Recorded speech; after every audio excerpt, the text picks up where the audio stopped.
Howard's British Cars. This is part 19 in the series, the restoration of the 1952 MGTD. In part 18, we attached the door panels and the front kick plate and the latch and the strips on the running board. Oh, wait a minute, one more time. Yes, they still open and close. In part 19, we're going to put in the rear panel, the part that covers the inner fender and the area around the side curtain boxes. Before we go any further, please note the disclaimer at the bottom of the screen. I have no idea what I'm doing. I am not responsible for my own actions, and if you are under 40 years of age, do not attempt any of this without the supervision of a parent. Moving right along, I was surveying the situation and determined the first thing we're going to do is put the cover over the inner fender. Here is the cover, and here is the inner fender. And I want to get some kind of little cushy feeling on here instead of just gluing this right to the metal and have it be kind of hard.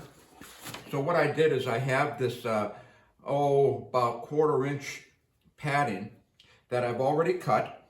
And one piece is going to go like this, and another piece is going to go like this. And then we're going to put the cover on.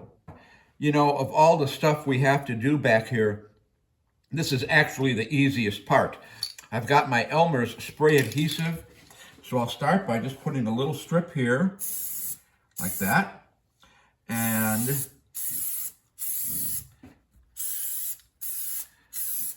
I'm just going to do the top, and then we'll come back and do the bottom, and try to follow the line. Thusly. Woohoo!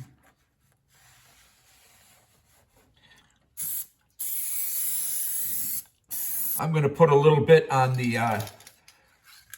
polyfill, and again I'm going to line up the corner, the edge right here, and the rest of it will fall into place. Taking a little closer look, we're down here, which would be behind the seat, and the vinyl comes down to this line. So I only got the padding up to here. And again, we'll take a look at the seam. This will come together when we put the vinyl on, hopefully. Here's the vinyl, and what I have done already is I have trimmed the back piece. I have these little holes cut in here to go around these bolts. So I'm going to fit this in. One thing that bugs me, when this was in the bag, it was folded here. You know, I'm going to go on the heat gun and heat that up and see if I can iron that out a little bit before I try to put this on. Here we are with the heat gun. We're going to try to get that wrinkle out. Well, wrinkle, that crease. Alrighty, let's see what we can do here. We got our spray. I want to get it up in here, because that's basically where it's going to be held down.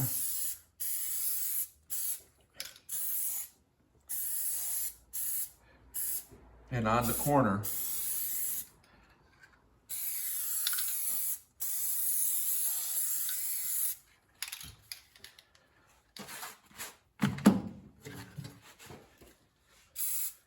I'm spraying the seam primarily,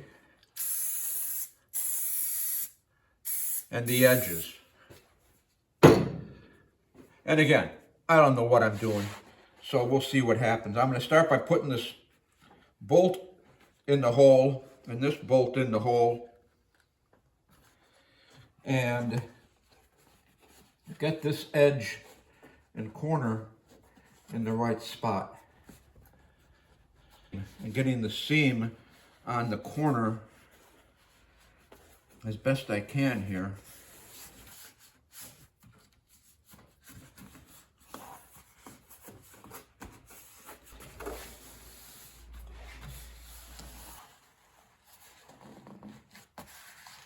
You know, this part looks pretty good here.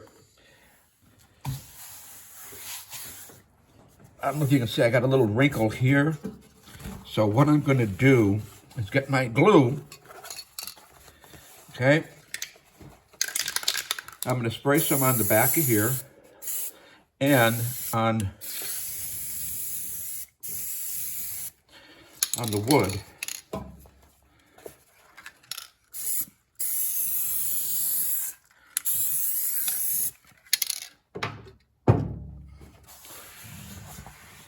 And now I'm going to re-glue it.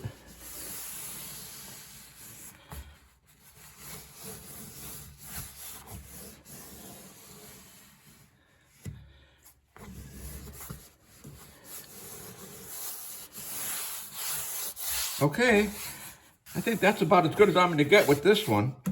I wanted to make a note that I cannot put this piece on until I get the piece on the back.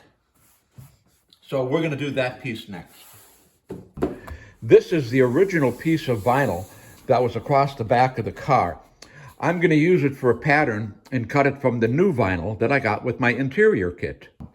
I laid the original piece, leaving a little bit overlap, on the new vinyl, right along here, you see? And now I'm going to draw a line across the top here with my piece of chalk.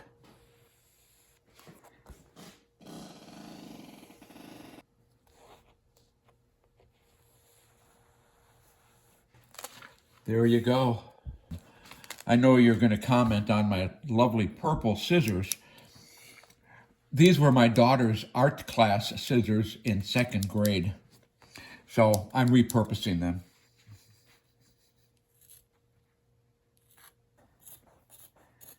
So here is the piece I just cut. It's kind of long to get in the shot. And this is the original. And I'm going to take and I'm going to put the original back over the new piece because I have to line up these holes, okay? These holes are the holes that these gas tank bolts are going to go through. 2 here, 2 over there. The way I look at it, if I line up these holes, I bolt my new piece on and then glue it, and it should fall into place. Let's find out. There's my mark, and there's a hole. I know you're wondering, how did I get such a nice hole in there? I used the paper punch from my daughter's 2nd grade art class.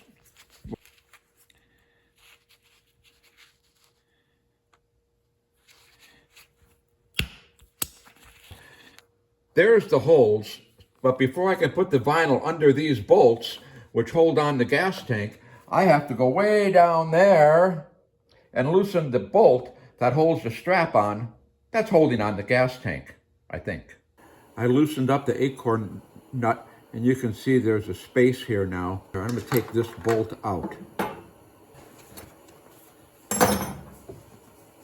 I'm going to put one bolt in, no lock washer, but I'll put the acorn nut on. That's going to keep this from popping off while I do the other bolt. I've got the bolts through the vinyl, and now the question is going to be, can I get the nut and the lock washer back on here? Looks like I will. Now what I'm going to do here is I'm going to take the material and I'm going to staple it across the top and then glue it across the front and then staple it again under here. That's the plan. We'll see what happens. One thing I want to make note of, I'm holding the bolt and I'm tightening the nut. I don't want to turn the bolt because it might grab the vinyl and twist it. So we're holding the bolt still and we're tightening the nut, and that's pretty tight. Before I glue this down, I noticed that right here, I'm going to have to cut it. So I'll take my pen and make a mark, and then take my 2nd grade scissors and make a cut.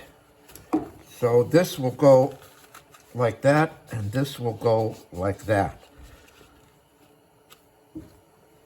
As you can see, that looks pretty good. We got our staples across the top. We have our bolts in. Now we're just going to lift it up and squirt some glue on the wood under here.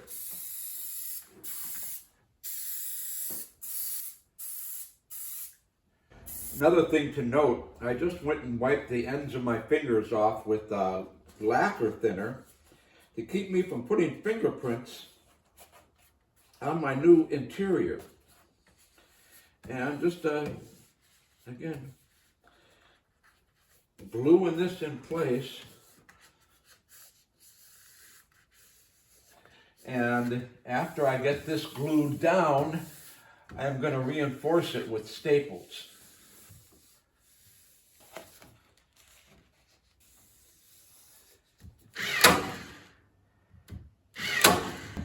We'll take a little closer look here. You can see there's the staples that are holding on the top.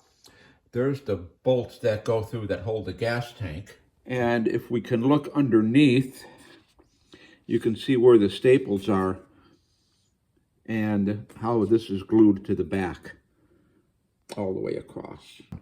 Now let's see if we can attach this panel. It goes right there. I'll try to fit this one in place here. To attach the panel, I have my little punch, my pliers, my hammer, and my brass nails. That looks like where it should go, but it's not lining up down here. What I'm going to do is I'm going to line it up here for up and down, okay? And for this way, I'm going to try to get it lined up to this, right about there. That looks like where it's going to end up. Now I'm going to get a big clamp and clamp it in place. I'm going to do my best here to try to show you how I take this little teeny brass nail and attach the panel. I have a pair of needle nose pliers. I put the nail in the needle nose pliers. And I have my pick. I decide where I'm going to put the nail. I'm going to put that nail right here. Okay? So I open up the hit'em. Hold the nail there, and then I get my hammer. I hope this doesn't vibrate too much, and I pound in the nail. I found that if I hold it with the needle nose pliers, the nail is less likely to bend.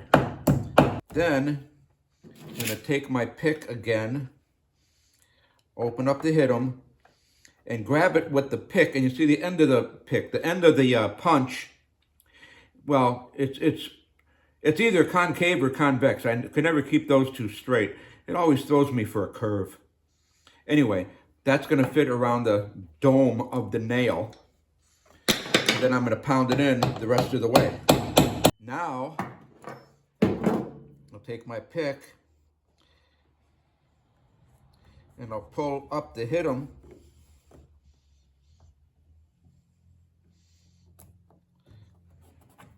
And if my hands were clean, you wouldn't see a thing.